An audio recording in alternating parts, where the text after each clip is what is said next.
Dry fruit પાક બનાવવા માટે ingredients first of all note કરી લો અને તમને ચેનલ ગમે તો સબસ્ક્રાઈબ કરવાનું, લાઈક કરવાનું ભૂલતા નહીં. બેલ આઇકોન જરૂરથી દબાવજો. ડ્રાયફ્રૂટમાં બદામ, કાજુ અને કિશમિશ, થોડા કોકોનટ ક્રશ કરેલા, સીડ આપણે 3 પ્રકારના સીડ લઈશું. પમ્પકિન સીડ, પમ્પ સીડ અને સનફ્લાવર સીડ.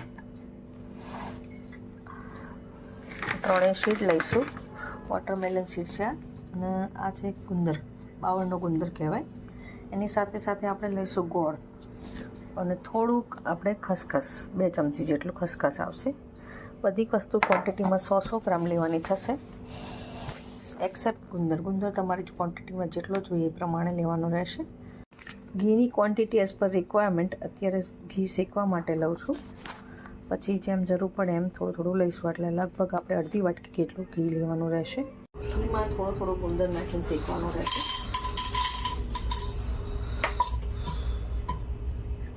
થોડું ઘી ગરમ થાય એટલે ગુંદર શેકાશે. ગુંદર શેકાઈ જાય ત્યાં સુધીનું હલાવતું રહેવાનું. પ્રોપર ગુંદર શેકાઈ જાય પછી એને કાઢી લો. સ્ટાર્ટ. પેનમાં 2 ચમચી ઘી નાખી હવે આપણે પહેલાં બદામ શેકી લઈએ.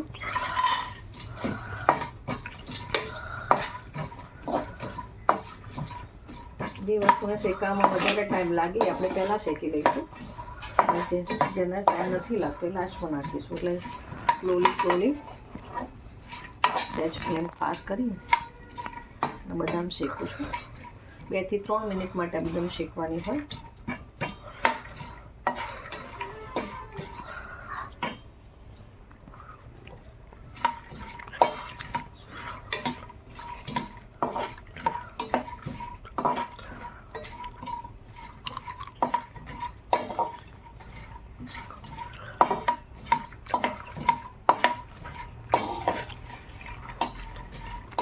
બદામ શેકાવાથી એનો ટેક્સચર બી બદલી જાય છે અને ટેસ્ટ બી સારો ક્રન્ચી આવે છે.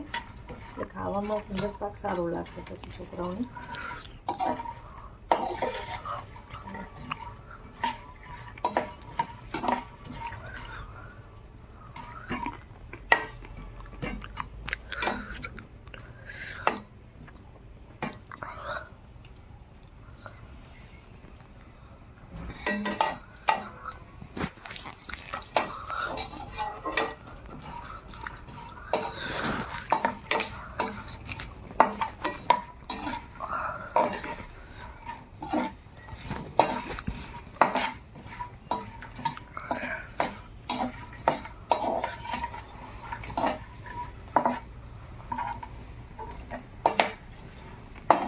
થોડી પેશન્સ, થોડી એનર્જી બંને માંગી લે બનાવતી વખતે. એટલે થોડો ટાઈમ અને એનર્જી બંને સાથે રાખીને ચાલુ કરવું.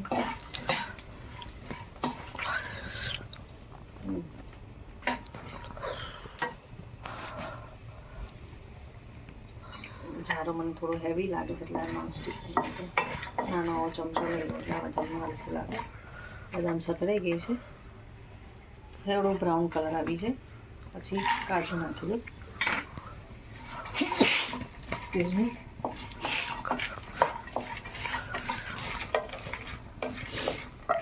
કાજુને તરત કલર બદલાઈ જશે એટલે કાજુમાં બહુ ટાઈમ રાખવાનો નથી. આપણે કાજુ સહેજ ગરમા સડી જાય ત્યાં સુધી રાખશું. એનો કલર નહીં બદલે.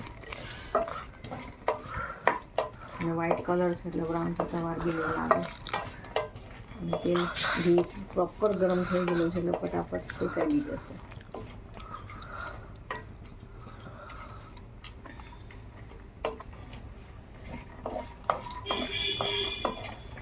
રીતે બધું જ વસાણું 1 બાય 1 નાખી અને મિક્સ કરવાનું છે. હવે એના પછી વારો આવશે મગજતરીનો, પમ્પકિન સીડનો. પમ્પકિન સીડ, પછી સનફ્લાવર સીડ અને વોટરમેલન સીડ. આ 3 જાતના સીડ નાખી અને હલાવી દઈશું.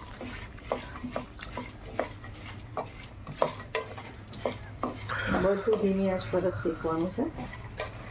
ધીમો ગેસ રાખી અને શેકતા જાઓ.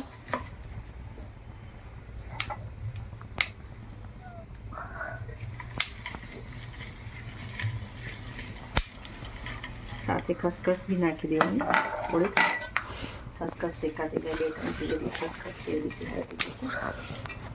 બધું ફૂટવાનો અવાજ આવી ગયો, એટલે કે બધું શેકાવા માંડ્યું છે. ટોટલી ઘી ગરમ હોય ત્યારે બધું પ્રોપર શેકાઈ જાય. છેલ્લે કિસમિસ,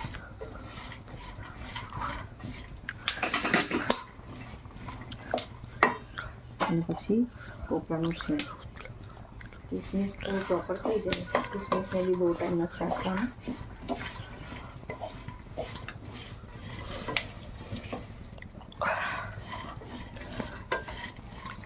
સાથે કોપરાનું છીણ.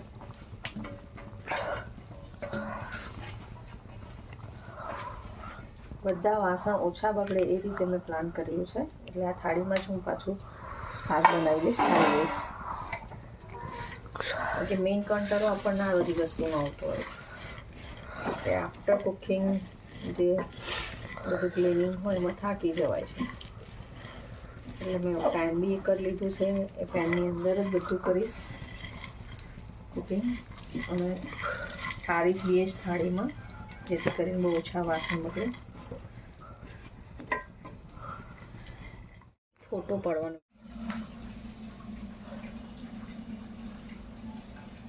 જો પાછું ઘી લઈ અને થોડુંક ગોળ નાખશું આપણે. ગોળ મેં ઢીલો જ લઈ લીધો છે, એટલે કાપવાની કે છીણવાની જરૂર ના પડે, જલ્દી ઓગળી બી જશે.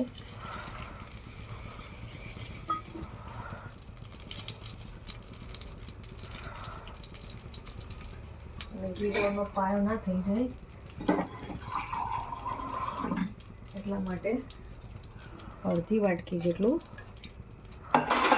પ્રમાણમાં, અડધી વાટકી જેટલું પાણી ઉમેરી.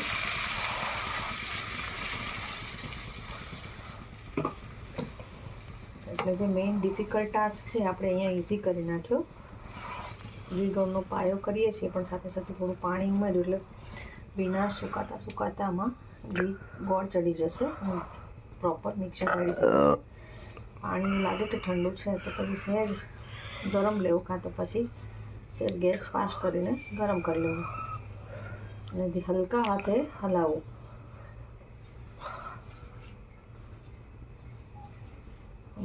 બધો જ ગોળ ઓગળી જાય એ રીતે હલાવતા રહેવું. પાણી વધારે નથી રેડવાનું, ગોળના પ્રમાણમાં માપનું જ રેડવાનું છે. અડધો જ વાડકી કે અડધો ગ્લાસ કરતાં બી ઓછો, એટલે જેટલું ગોળ છે એનો 1/4 ભાગ જેટલું પાણી લઈશું આપણે. આ ટેક્સચરને ફીણ ના આવે ત્યાં સુધી હલાવતું રહેવાનું છે.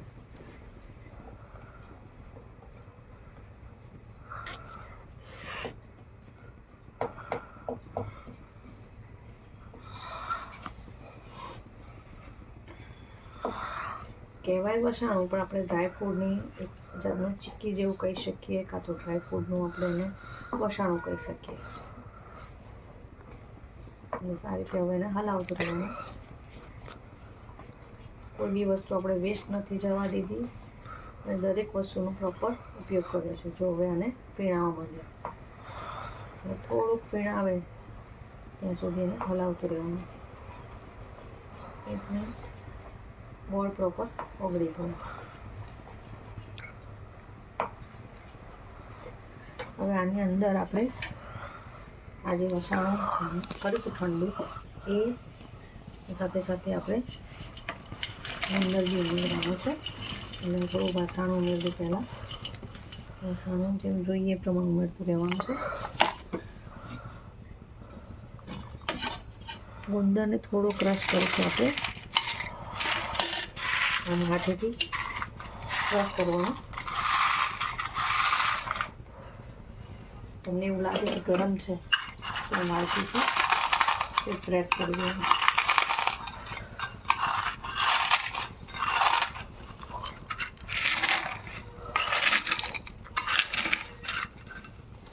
બધું જ ધીમા તાપે કરી નાખવાનું છે. થતું જાય, અંદર એડ થતું જાય એ રીતે આવું બધું મિક્સ કરી હલાવતું રહેવાનું. અને અડધો જ મસાલો એટલા માટે નાખ્યો કે ક્યારેક આપણું ક્વોન્ટિટી કે માપમાં કે ગરમ કરવામાં ક્યાંય બી ઇશ્યુ આવે તો આ વસ્તુને સોર્ટ આઉટ કરી શકાય. હજી મારી પાસે છે કે હું બાકીનું નાખી દઈશ. નાખતા પહેલાં હું એને કુંદરથી આપણે ક્રશ કરી થાળીમાં પણ આવી રીતે ક્રશ થઈ જાય.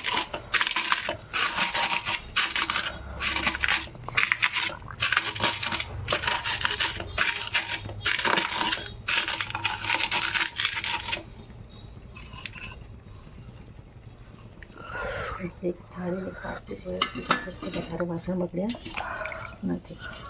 આનો ગુંદર આપણે ભેગો મિક્સ કરી દેવાનો છે.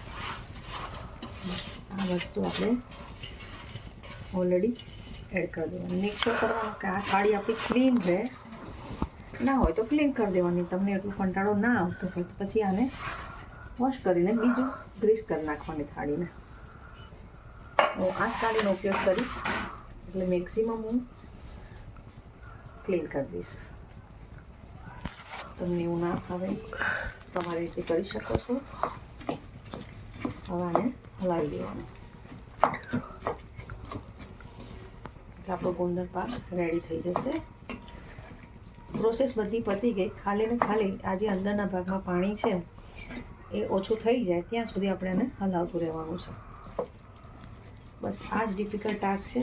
2 થી 3 મિનિટ હું હલાવીશ ત્યાં સુધીમાં થઈ જશે. પછી એને આપણે થાળીમાં ઠારી દઈશું. છે એટલે સાથે થઈ ગયું છે. સહેજ બી પાણી છે નહીં એટલે ચીપકવાનું છોડીને ઘી છોડવાનું ચાલુ કરશે. ઇટ મીન્સ આપણું આ પાક રેડી થઈ ગયો છે. વધારે નહીં થવા દેતા આપણે આને થાળીમાં કાઢી લઈશું.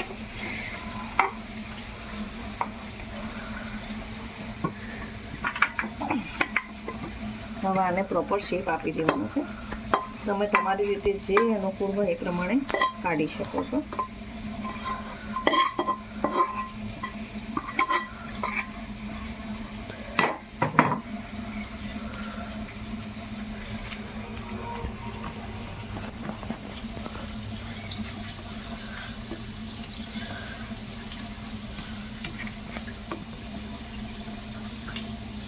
મેં ગ્રીસ કરેલી થાળીમાં કાઢી છે. કોઈ પેનમાં આપણે કાઢી શકો. બટર પેપર મૂકીને પછી તમે કાઢી શકો. તમને જે ઇઝી લાગે કરી શકો.